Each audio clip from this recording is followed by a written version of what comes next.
warahmatullahi wabarakatuh.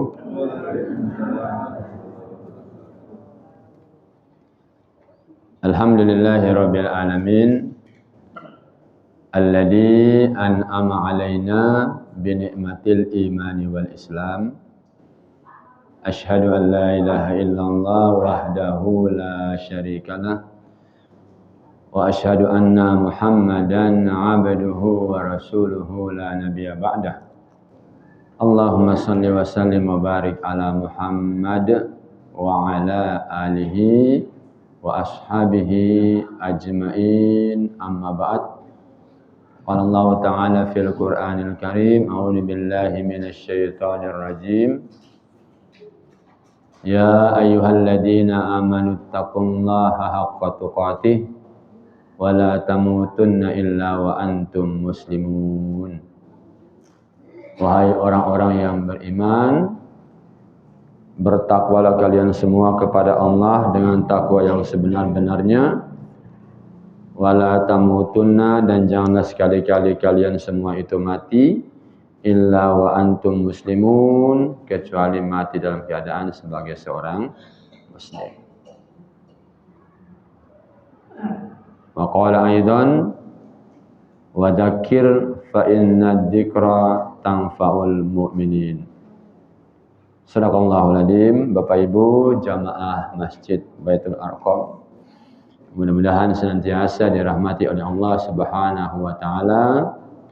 Mari kita senantiasa bersyukur kepada Rabb kita, kepada pencipta kita Allah Subhanahu wa taala yang telah menciptakan kita, menyiapkan kita fasilitas kehidupan sehingga membuat hidup kita ini tidak rumit, mudah.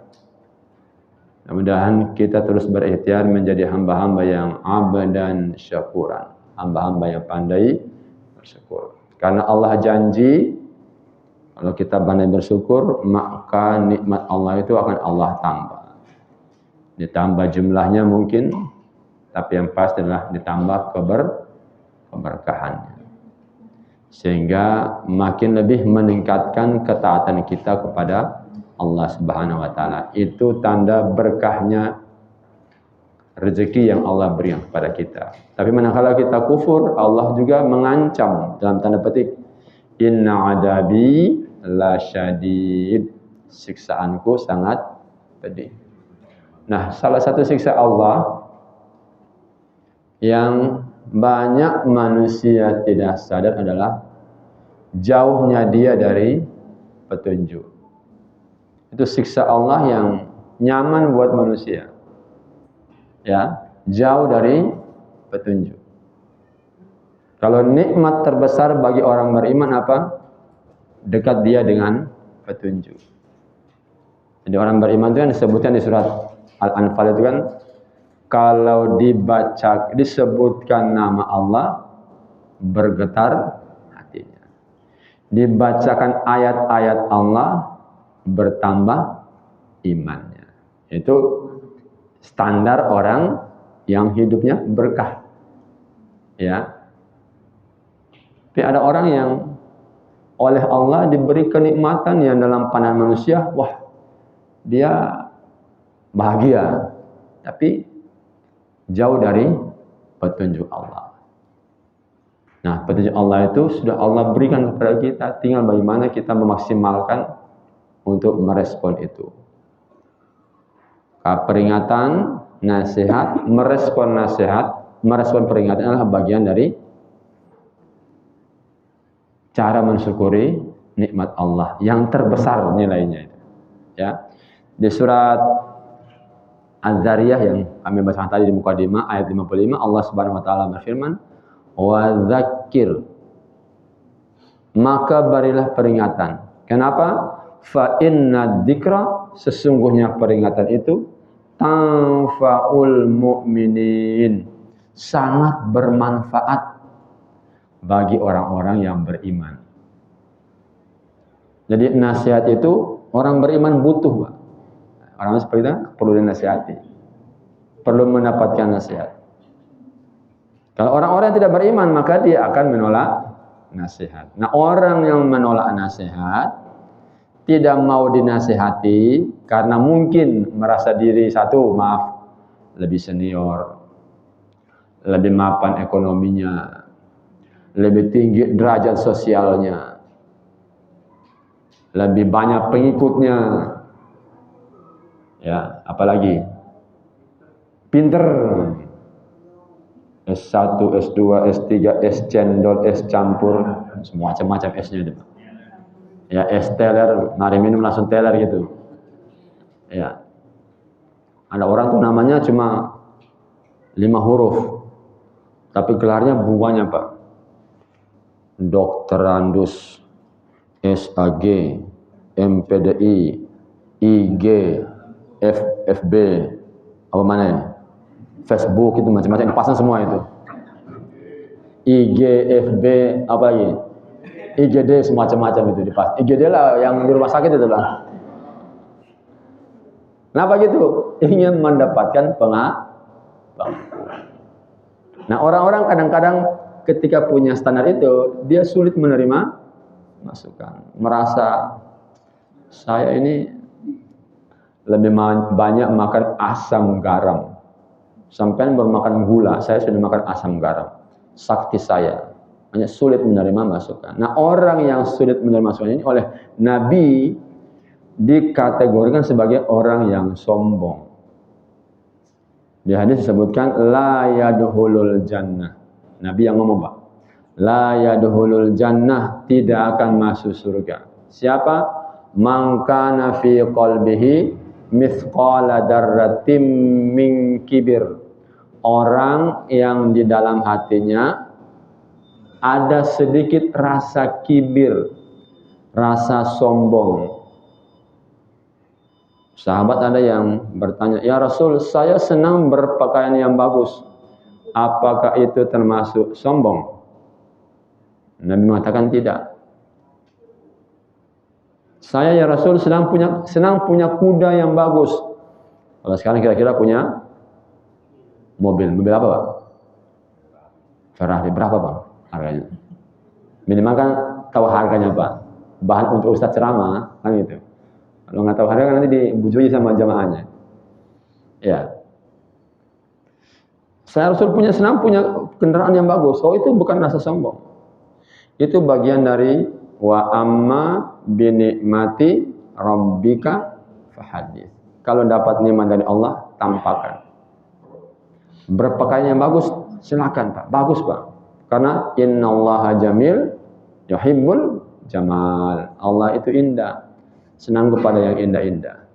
Mau ibadah, mau ngaji kayak gini, mau ke masjid, mau sholat, berpakaianlah yang bagus. Jangan berpakaian yang mengancam stabilitas nasional. Awal lemu, lingkaran badannya 60, pakai kaos lingkaran 30. Itu pas ruku Pak, mengancam Pak. Kotak celengannya kelihatan Pak. Kotak celengan Pak. Sujud nampak krokodil. Pakaian dalamnya merahnya krokodil, buaya Pak. Nah, yang baca di belakang nggak baca subhana rabbiyal a'la, tapi krokodil, batal Pak salatnya. Hanya berpakaian yang terbaik. Khudu zinatakum inda kulli masjid. Ya, jadi kata Nabi tidak akan masuk surga orang yang di dalam hatinya ada sedikit rasa sombong. Nabi kemudian beri penjelasan apa itu al-kibir. Kibir itu tandanya dua Bapak Ibu jemaah yang berbahagia. Satu, batarul haq, menolak kebenaran. Angel dikandani. Itu bahasa apa itu Pak? Cengkal ya. Itu ya. Bahasa Jermannya cengkal itu bahasa Jermannya. Itu ya. Cengkal. Apa Pak? Oh gitu. Ya, angel Pak dikandani Pak. Ya, tadi itu alasannya A, B dan C itu. Yang kedua, wa ghamtun nas, suka merendahkan orang lain. Siapa yang isi? Itu Jufri Mustafa. Allah, koyo poem. Nggak level. Nah, itu rasa sombongnya kan hanya menolak. Nah, orang itu menolak kebenaran, suka merendahkan orang. Opo infak 5.000 kok. Alhamdulillah dia infak 5.000 kan memang mampunya 5.000. Kenapa? Dia hanya punya sepeda pancal. Sampai punya sepeda motor, nggak infak. Punya mobil, setahun pisang. Mendingan yang punya sepeda pancal, setiap subuh 5.000. Sedikit tapi rutin kata Nabi itu lebih baik. Ketimbang 10 miliar tapi 2 tahun sekali. Nah itu pun dipasang, diviralkan seluruh 7 hari 7 malam sama Pak Heru. Ya. Ya. Maka nasihat itu penting supaya kita ini tetap berada pada jalan kehidupan yang Allah ridhoi. Nah, di antara nasihat itu Bapak Ibu jamaah yang berbahagia, ya. Di sebuah hadis yang diriwayatkan oleh Imam Ibnu Majah, Nabi SAW bersabda, "Ya ayuhan nas, wahai manusia, tubu ilallah, bertaubatlah kamu semua kepada Allah, qabla an tamutu, sebelum kamu itu mati." Ini nasihat Nabi untuk kita. Terserah kita mau enggak dinasihatin Nabi, mau dengar enggak? Bertaubatlah kita sebelum mati. Jangan sampai kita mati belum tahu taubat. Mati belum sadar. Jangan mati nekat. Enggak punya bekal, nekat. Ya, mati itu bukan persoalan seperti yang kita bayangkan. Mati itu bukan seperti yang digambarkan di sinetron-sinetron itu. Ya. Mati itu sebuah peristiwa yang semua manusia takut. Ya. Qul innal mautal ladzi tafirruna minhu. Katakan Muhammad kepada manusia bahwa kematian yang kamu takutkan, ya, Pak. Kita semua takut mati, Pak. Ya. Jadi kematian itu pada prinsip itu ditakuti oleh semua manusia. Ya. Nggak ada Pak yang berani mati, Pak. Cuma karena mati itu adalah bagian dari takdir Allah, maka kita diminta oleh Allah untuk persiapkan diri menghadapi kematian. Apa salah satunya? Taubat, memperbaiki diri. Sering kami sampaikan bahwa setiap kita ini, Pak, saya pribadi pasti punya masa lalu. Dan masa lalu kita itu enggak perlu kita ceritakan kepada orang lain. Cukup kita yang tahu, minta ampun kepada Allah. Mudah-mudahan Allah mengampuni masa lalu kita ini. Terus kita harus optimis ke depan. Apa? Ikhtiar untuk memperbaiki diri di sisa umur yang masih Allah berikan. Kan di ayat tentang kematian itu kan jelas tuh kan.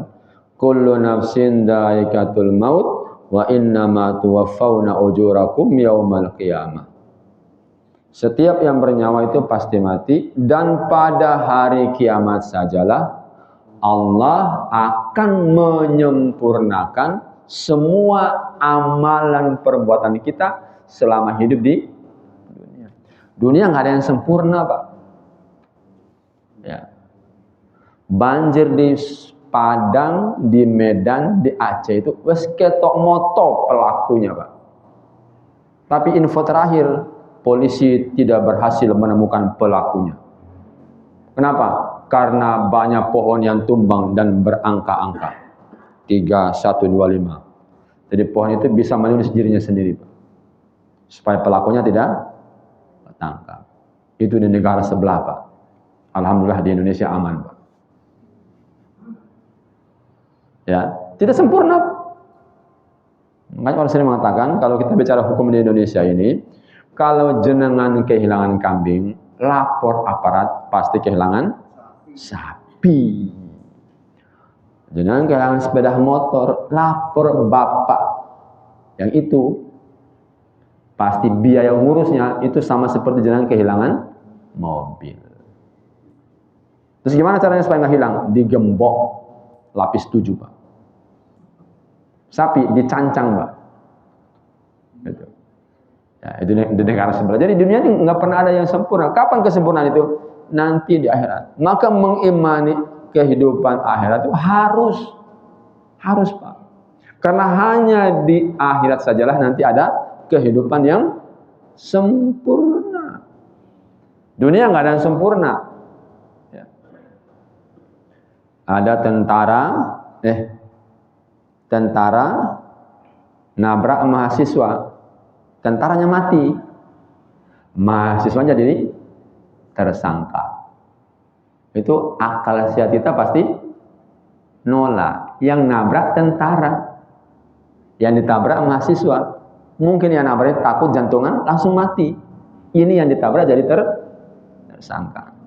Jenengan yang ahli hukum dan kita yang tidak ahli hukum pun pasti kok nggak nyambung ya.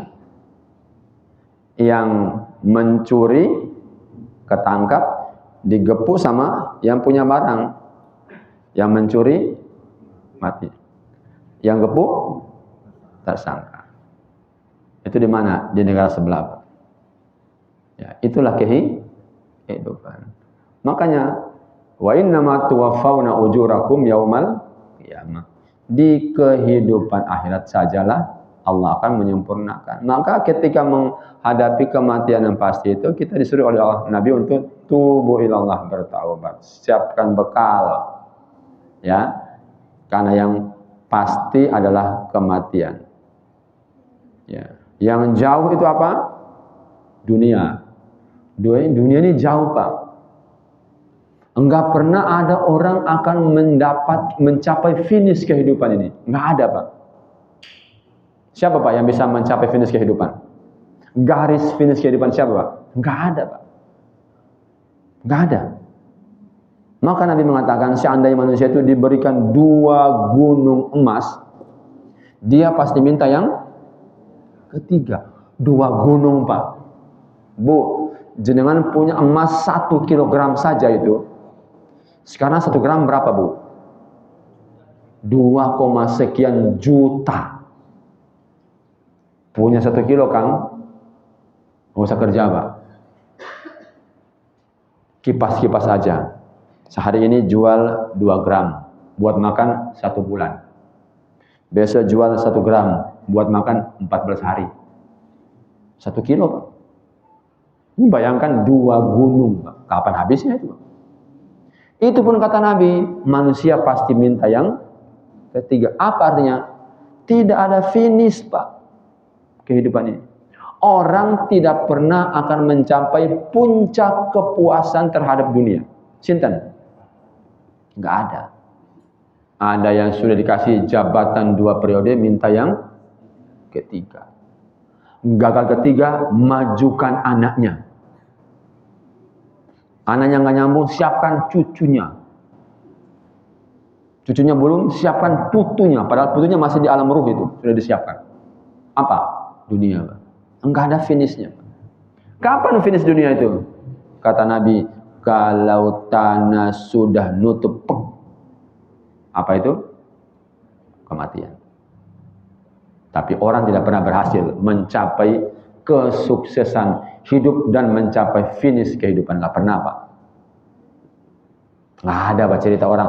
Orang ini mencapai finish, sukses mencapai finish kehidupan. Startnya mungkin sama-sama startnya. Tapi di tengah-tengah berbeda-beda. Ujungnya berbeda-beda. Nah, yang pasti adalah kematian adalah akhir dari kehidupan dunia dan awal dari kehidupan akhirat. Maka tentunya sebagai orang beriman yang meyakini kematian itu sebuah keharusan dan akhirat adalah sebuah keniscayaan, maka kita wajib menyiapkan bekal supaya di sana kita tidak mengalami kesulitan. Ayo tubu ilallah. Perbaiki diri dengan beramal soleh. Jangan nekat. Ya.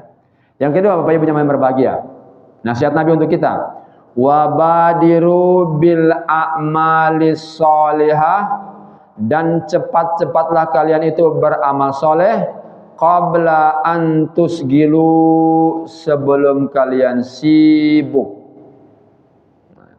Segera beramal soleh, Bapak Ibu jamaah yang dimuliakan Allah, sebelum kita ini sibuk.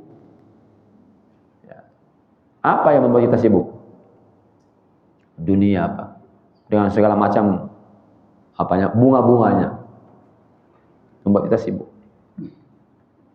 24 jam waktu yang Allah berikan kepada kita itu Tidak otomatis 24 jam kita itu kita manfaatkan untuk ibadah secara khusus kepada Allah. Misalnya kita contohkan sholat. Hanya 5 kali. Seandainya kita itu sholat ya normal, standar idealnya itu misalnya sholat itu 10 menit. Berarti kita hanya butuh waktu 50 menit khusus untuk ibadah kepada Allah. Itu sudah bagus Pak itu. Sudah salatnya tartil, gerakannya tumaknina, bacaannya tartil, enggak terburu-buru, bacaan juga enggak panjang-panjang sehingga jamaahnya bisa menikmati, yang tua bisa menikmati, yang juga yang muda pun bisa menikmati. Zikir sendiri-sendiri, doa sendiri-sendiri monggo itu adalah 10 menit. Hanya butuh waktu 50 menit. Masih ada sisa waktu 23 jam 10 menit. Nah, itu silakan Bapak Ibu dipakai untuk kehidupan dunia kita. Ya. Segera beramal sebelum kita sibuk. Ya.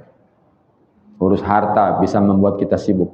Itu kesibukan. Ngurus anak, ngurus istri, ngurus suami, cuci-cuci, jalan-jalan, belanja, santai, mana? HP-an, ya, balas WA-nya teman, WA-nya sehari ada 50 grup dibalas semua itu.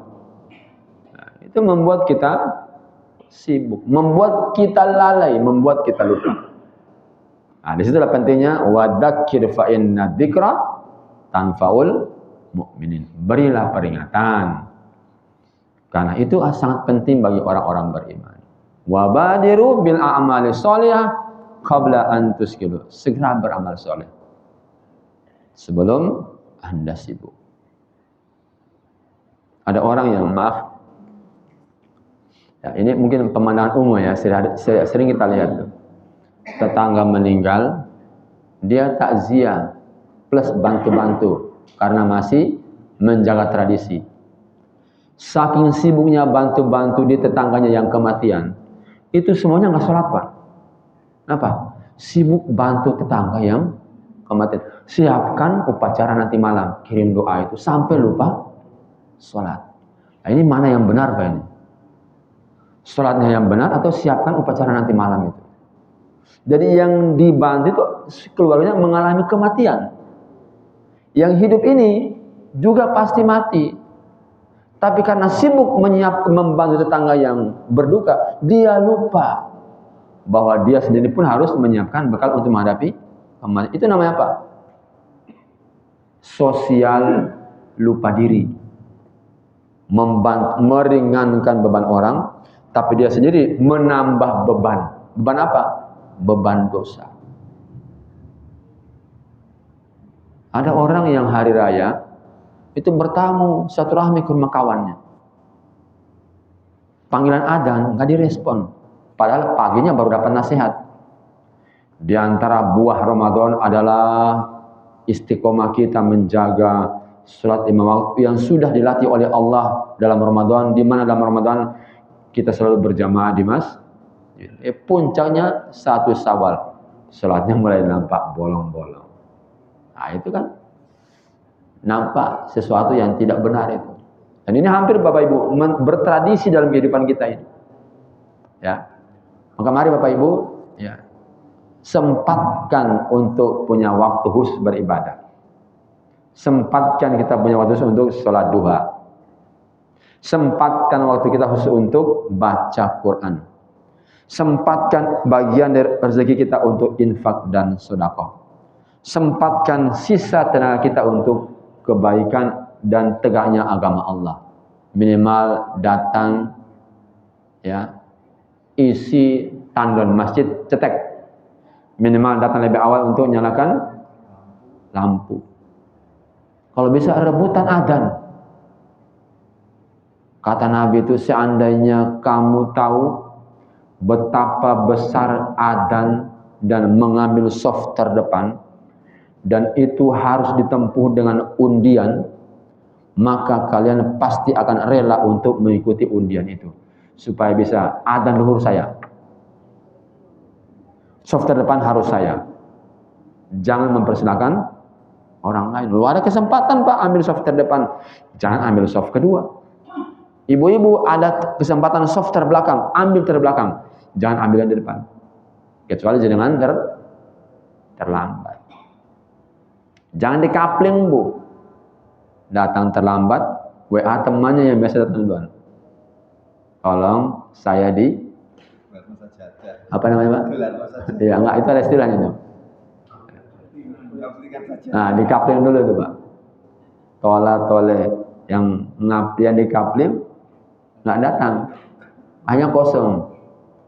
Jangan di situ itu punya ibu ini. Nah ibu ini sampai qad sholat belum muncul. Nah ini kan repot ini, ya. Jangan kapling-kaplingan Bu, ya. Jangan berprinsip ini masjid punya Allah. Nah, nanti apa bedanya dengan tanah punya pangeran itu? Itu Bapak Ibu ya. Jadi segera beramal sebelum kita sibuk. Yang ketiga Bapak Ibu yang berbahagia, wasilul ladzi bainakum wa baina rabbikum bikasrati dzikrikum lahu. Sambunglah hubunganmu dengan Tuhanmu dengan memperbanyak zikir kepadanya. Sambunglah hubungan kita dengan Allah. Ya. Caranya gimana? Jangan cari cara yang dibuat oleh manusia. Pakai cara yang Allah bimbingkan lewat baginda mulia Rasulullah Muhammad sallallahu alaihi wasallam. Apa? Zikir kepadanya. Dan zikir tertinggi nilainya apa? Tilawatil Quran. Membaca Quran. Ya. Saking mulianya orang itu membaca Quran, Pak. Membaca, Pak ya. Belum sampai pada level memahami, membunyikan saja itu. Nabi dari Allah tentunya memberi semacam semangat.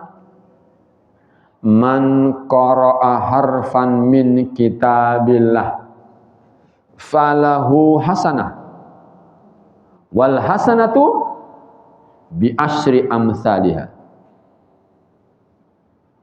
Barang siapa yang membaca satu huruf Bapak Ibu dari Al-Quran, kata Nabi SAW, baginya satu hasanah, satu kebaikan.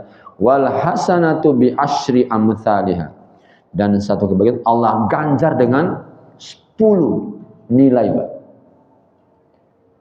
Satu huruf nilainya 10. La aqulu alif lam mim harfun. Kata Nabi, saya tidak mengatakan alif lam mim itu satu huruf. Walakin, akan tetapi alifun harfun, walamun harfun, wa mimun harfun. Tetapi alif itu satu huruf. Lam itu satu huruf. Mim itu satu huruf. Nah, pertanyaannya, apa alasan kita untuk tidak menyempatkan diri membaca Quran? Nah. Yang kedua, khairukum man ta'allamal Qur'ana wa 'allamahu. Sebaik-baiknya kamu. Siapa itu? Orang yang membaca Al-Quran dan yang mengajarkannya. Berarti yang santri bagus, yang ustadz kiainya juga bagus, karena sama-sama berinteraksi dengan Quran. Ketiga, iqra'ul Quran fa innahu ya'ti yaumal qiyamati syafi'an li ashabihi. Nah, ini motivasi masa depan ini untuk kita semua. Motivasi masa depan. Bacalah olehmu Al-Quran, karena Al-Quran itu akan datang pada hari kiamat memberikan pertolongan, memberikan syafaat kepada siapa? li ashabihi, kepada sohibnya, kepada teman-temannya. Siapa itu? Orang yang di dunia senang membaca Al-Quran. Apalagi alasan kita? Yang keempat, nawiru manazilakum bis sholati wa qiraatil Quran. Undanglah rahmat Allah dalam tempat tinggalmu masing-masing. Undanglah rahmat Allah dalam rumahmu masing-masing dengan satu, salat sunnah, yang kedua baca Quran. Ini hadis motivasi semua untuk kita ini. Sehingga kita tidak cukup punya alasan yang logis dan ilmiah untuk mengatakan saya tidak punya waktu dan kesempatan untuk membaca Quran. Minimal lah. Ya, minimal itu apa ya? Juz amma lah. Itu aja diulang-ulang. An-Naba sampai An-Nas. Diulang-ulang, Pak. Itu lama-lama lancar, Pak. Hari ini 2 ayat. Amma yatasaalun. Amma yatasaalun. Amma yatasaalun. Anin naba'il azim. Anin naba'il azim. Anin naba'il azim. Sadaqallahul azim. Cukup. Nanti lagi lanjut. Alladzi hum fihi mukhtalifun. Alladzi hum fihi mukhtalifun. Alladzi hum fihi mukhtalifun. Kalla saya'lamun. Kalla saya'lamun. Kalla saya'lamun. Allah hitung per huruf. Berapa huruf itu, Pak? Atau yang paling gampang turun, Pak, yang paling akhir. Trikul. Qul huwallahu ahad, Allahus samad, lam yalid wa lam yulad wa lam yakul lahu kufuwan ahad. Diulang lagi, Pak. Qul a'udzu birabbil falaq sampai selesai. Qul a'udzu birabbin nas sampai selesai. Diulang 10 kali, 100 kali enggak apa-apa, Pak. Kenapa? Saya hanya lancar yang itu, enggak apa-apa, Pak. Itu aja. Maka dia cukup menjadi sumber pemberi syafaat. Itu loh. Kan gampang, Pak. Nabi itu kan ngomong, "Qul ummati yadkhulunal jannah." Setiap umat itu akan masuk surga illa man aba, kecuali yang enggak mau. Kecuali yang enggak mau. Berarti yang enggak ngaji, enggak mau. Enggak mau surga, enggak salat, enggak mau surga. Enggak mau talabul ilmu seperti berarti enggak mau surga. Gitu. Man salaka tariqan yaltamisu fihi ilman sahalallahu bihi tariqan ilal jannah. Siapa yang keluar dari rumah untuk menempuh jalan menuntut ilmu, maka sungguh orang itu telah membuka jalan baginya untuk mendapatkan surganya Allah. Nah, ini kita sedang berikhtiar itu. Apa surga itu? Keselamatan hidup di akhirat nanti.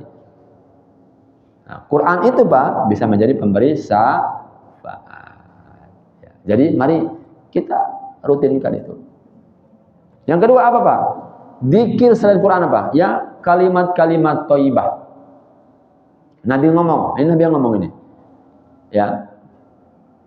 Kalimat dzikir yang singkat dan menjadi penebus dosa kita. Apa itu?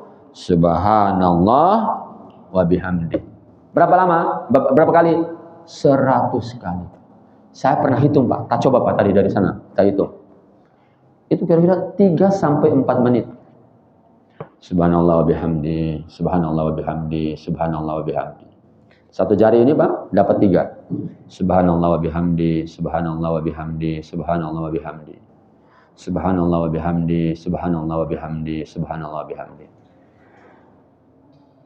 15 kali 2 30. Kali 2 60. Tambah 15 tambah 30 90, tambah 10, 100. Itu hanya butuh waktu 4 menit. 4 menit, Pak.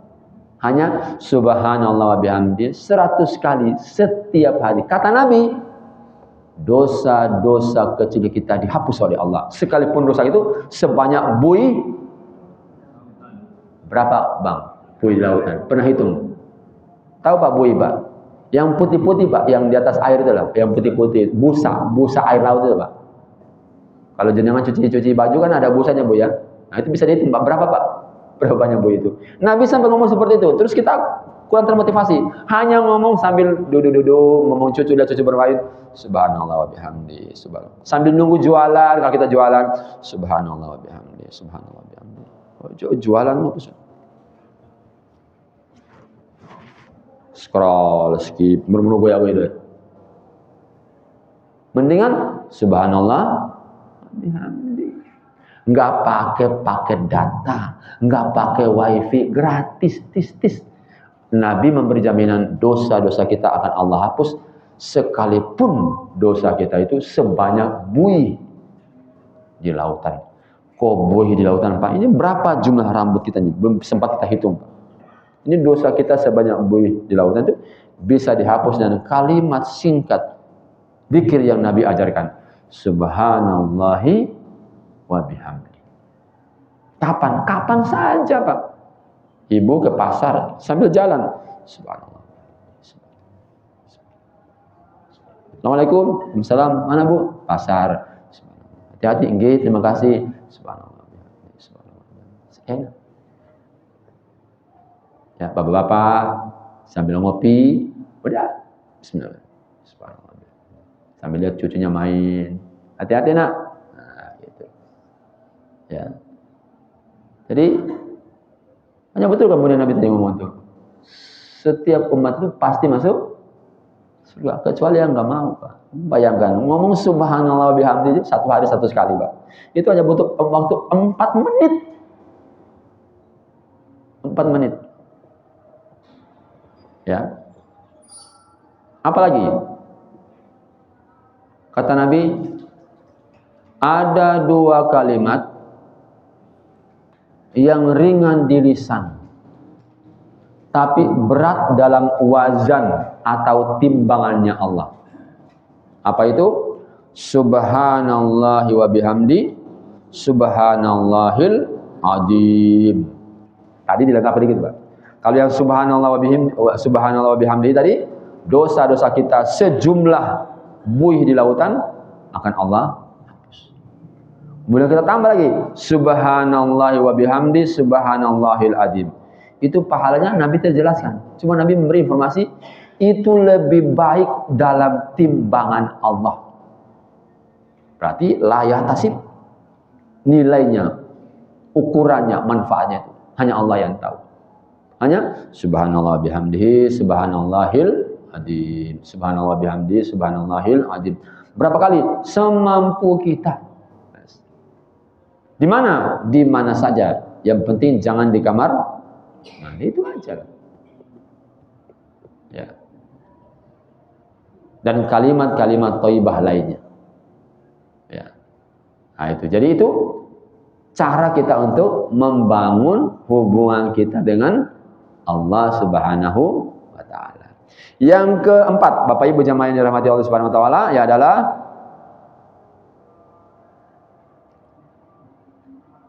wa kasratis shadaqati fis sarri wal alaniyah. Dan bersedekah atau berinfak dengan cara fis sarri sembunyi-sembunyi wal alaniyah ataupun terang. Jadi kita ini Bapak Ibu berinfak, bersedekah itu bisa sembunyi-sembunyi. Mas, titip ya. Dari mana? Hamba Allah. Namanya orangnya pesan dari hamba Allah. Buat apa? Buat beli jajan pengajian besok. Oh, ya, G. Makasih ya. Salam buat yang menitip. G. Ternyata yang nitip anaknya. Cuma ngomong sama ibunya, Bu, titip buat Batul Arqam. Bilang aja, Bu, dari hamba Allah. Kenapa? Dia khawatir belum bisa ikhlas, khawatir ria. Kalau sebut namanya nanti ria. Nah, itu. Khawatirnya seperti itu. Itu boleh. Ya. Infak secara sembunyi. Kalau sekarang kan Bu tambah modern, Bu. nggak bawa duit Pak, bawa HP aja. Wah ini ada ini, tembak Pak, cetek. Nah, kalau sudah pakai HP ya minimal 50.000 ya Pak ya. Mau pakai HP 5.000 itu. Biaya adminnya berapa itu? 2.000. Berarti 7.000 keluar. Nah, itu. Ini sembunyi-sembunyi Pak, nggak nampak ini Pak. Tahu-tahu di rekening Tamir sudah muncul. Yang nembak banyak ternyata ya. Nah, itu uang gaib Pak. Uang gaib. Ya itu ya. Nah, kalau Bapak Ibu, kalau kita sudah mampu mengamalkan 4 tadi, apa tadi? Bertaubat kepada Allah, segera beramal, terus sambung hubungan kita dengan Allah dengan banyak berzikir, kemudian bersedekah dalam keadaan tersembunyi ataupun terang-terangan, maka Allah berjanji turzaku wa tunsaru wa tuhbaru. Kita akan mendapatkan 3 dari Allah. 4 amalan dapat hadiah dari Allah. 3. 1, turzaku, kamu akan mudah mendapatkan rezeki. Pak, Bu, rezeki itu tidak hanya duit, tidak hanya uang. Ya. Punya teman yang baik, circle pergaulan yang baik, yang sama-sama ngaji, yang Bu, besok pengajian Bu, di apa itu Arkom, nggih. Jam berapa? Selesai subuh, nggih. Tolong Bu ya, saya jam 4 di WA. Nggih, insyaallah. Nah, supaya kita bisa subuh sama-sama di masjid, nggih. Itu rezeki, Pak. Ya, rezeki. Punya anak yang manut, yang itu apa yang patuh, anaknya selalu menjaga sholat dengan baik, sekalipun kita memang harus teriak-teriak, itu rezeki Bu. Jenengan punya anak bandel, itu rezeki Bu. Kenapa? Itu kesempatan jenengan beramal soleh. Bangunkan anak yang sulit bangun. Nah, sudah jam 3, ayo bangun nak. Mulai toh. Yes. Bangunkan. Jangan putus asa Bu. Itu ladang amal soleh kita. Kalau anak jenengan Allahu Akbar, setengah jam sebelum dia sudah berangkat, berarti kesempatan jenengan beramal soleh berkurang. Ya. Kalau anak jenengan semuter, itu kesempatan amal. Ingatkan, fadak ini tadi. Wadakir fa inna dzikra tanfaul mu'minin. Beri peringatan. Kan peringatan itu penting bagi orang beri. Ingatkan. Itu peluang bagi kita sebagai orang tua yang punya anak rodo-rodo dalam tanda petik dabla gitu ya. Itu kesempatan kita beramal soleh. Jadi nggak usah yang Allah nilai apa? Ikhtiar kita untuk mengingatkan anak-anak kita untuk menjadi anak yang baik. Maka satu tadi turzaku, ya, kita akan mudah mendapatkan rezeki. Yang kedua, watun saru, kamu akan mudah ditolong oleh Allah. Kenapa? Karena kita sudah beramal soleh, sudah berbuat baik, maka pasti Allah pasti akan menolong kita. Siapa yang nanam, dia yang memanen. Siapa yang nandur, dia yang akan mendapatkan hasil. Jadi kalau kita sudah berbaik, hubungan kita sama Allah baik, pasti urusan kita baik. Ya. Jadi kalau ada orang yang hidupnya itu bingung, Bu, saya punya arisan Bu, sampai beli ya Bu. Loh, kok jual arisan? Memang arisan itu barang kayak umul qura gini yang bisa dijual beli. Aduh maaf Bu, saya nggak biasa kayak gitu. Ayo tuh Bu, saya butuh duit. Kenapa dia seperti itu? Pasti dia sama Allah bermasalah hubungannya. Kan sudah sering saya sampaikan. Jenengan ketika sholat, sujud, kemudian bangun, duduk di antara 2 sujud. Apa yang Bapak Ibu minta? Rezeki kan salah satunya. Saya minta 5 Pak. Mungkin jenengan bisa minta 5, bisa minta 7. Saya minta 5 Pak. Saya konsisten minta 5 saja. Allahumma ghafirli warhamni wajburni wahdini warzuqni. Ada yang wa'afini wa'fu'ani, yang ada warfa'ni. Ada yang minta 7, ada yang minta 8. Saya minta 5 aja Pak. Allahumma ghafirli, ya Allah, ampuni dosa-dosa hamba. Warhamni, kasihani hamba ya Allah. Ini saya memahami ini permohonan untuk modal kita hidup di akhirat. Yang hidup di dunia itu 3, Pak. Wajiburni, beri saya kecukupan. Kecukupan rezeki, kecukupan ilmu, kecukupan orang baik yang berada di lingkungan saya. Wahdini, beri saya petunjuk supaya tahu ini benar, ini salah. Yang ketiga, warzuqni, beri saya rezeki. Sehingga saya nggak yakin orang yang vertikalnya sama Allah bagus, kemudian hidupnya. Kenapa dia begini? Muter, bingung. Mau makannya bingung. Kenapa? Pasti sama sumber rezekinya dia hubungannya bermasalah. Nah, itu. Jadi kalau kita sudah mampu amalkan 4 tadi, kita akan mendapatkan 3 dari Allah. Kita mudah mendapatkan rezeki, kemudian kita juga akan mudah mendapatkan pertolongan Allah, dan yang terakhir adalah watuh baru akan mendapatkan keberkahan dalam kehidupan. Amalkan 4, Allah janji memberi kita 3 langsung dalam kehidupan dunia. Mudah-mudahan kita bisa amalkan apa yang Nabi pesankan dalam hadis yang diriwayatkan oleh Imam Ibnu Majah ini. Demikian Bapak Ibu jamaah, sedikit yang bisa kami sampaikan pada pertemuan kali ini. Mudah-mudahan bisa menjadi tambahan ilmu buat kita semua, utamanya saya pribadi. Mohon dimaafkan bila ada tutur kata saya yang kurang berkenan atau kurang pas, atau ada informasi yang juga kurang jelas, mohon saya dimaafkan. Demikian, terima kasih. Kita akhiri dengan doa kafaratul majelis. Subhanakallahumma wa bihamdik, asyhadu an la ilaha illa anta, astaghfiruka wa atubu ilaik. Akhirul kalam. Assalamualaikum warahmatullahi wabarakatuh.